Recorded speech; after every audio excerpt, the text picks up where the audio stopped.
மரம் மத்த வட்டி மரம் நல்ல மூமெண்ட் பெரிய மரம் பழைய காலத்து மரம் அதெல்லாம் என்ன பண்றது? நேற்று இந்த அம்மா சொன்னோம், நாங்கள் போனோம். போனோடனே இரவழகம் தான் இதை செய்கிறாருன்னா அவர் ஃபோன் பண்ண சுடுகாடு மசாலா சார் மசாலா நடக்க வேண்டிய இடம். ஆனா இவங்க வந்து என்ன தெரியுமா, ஓரம் இந்த பக்கம் வந்து கரை ஓரங்கிறது உள்ள குணம் பச்சு வச்சுக்கிறாங்க. நான் வந்து ஒரு 4 நாள் ஆச்சு. ஒரு மரம் கூட எப்பவுமே வெட்டதில்லை. பொண்ணு நிறவுறாங்கன்னு நாங்கள் சொன்னோம், நிறுத்திட்டாங்க.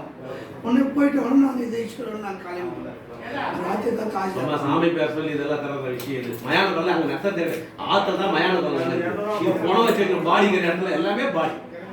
அவங்க இன்னொரு தகவலும் சொன்னாங்க, ஃபாரஸ்ட்டில் பணம் வச்சுட்டு வந்துடுறாங்க, ஃபாரஸ்ட்கார வேணான்ட்டாங்க, அதனால் ஆற்று பக்கம் வச்சுட்டு சொன்னாங்க. அதனால திருவிழாப்பாட்டு இந்த பக்கம் நாங்கள் இருக்கட்டும் சார். இதெல்லாம் வந்து யார் எடுக்க வேண்டிய நடவடிக்கை? இவன் யார் எடுக்கிறதுக்கு? இவனுக்கு யார் அந்த அதிகாரம் கொடுத்தது? இவன் யார் அந்த அதிகாரம் கொடுத்தது? திருவிழாவும் பண்ணேன் சார். திருவிழாவும் பண்ணிட்டேன் சார். அது பிடபிள்யூ பர்மிஷன் இருக்குது. மரம் வெட்டி பச்சை மரம் வெட்டி எப்படி எந்த கணக்குல எடுத்து போனோம்? மரத்தை எந்த கணக்குல சேர்த்துக்குது? கம்ப்ளைண்ட் கொடுங்க சார் போலீஸ்காரங்க. கொடுக்குறோம் கண்டிப்பா. நம்ம இடத்த கன்ஃபார்ம் பண்ணிட்டு கொடுப்போம். நேற்று நம்ம டிஜிட்டல் சர்வே படி நம்மளுக்கு இல்லைன்னு மாதிரி சொல்லிட்டாங்க. அது வேலூர் வந்துட்டாங்க. தாய் சாருக்கு போய் வந்துட்டாங்க. வந்துட்டு நம்ம அந்த சைடு ஓகே சார். வேலூர்ல சார் இன்னும் 2 கிராமம் வந்து பாலாஜா தாலுகாவே இல்லை வேலூர் ஆற்றுதான்.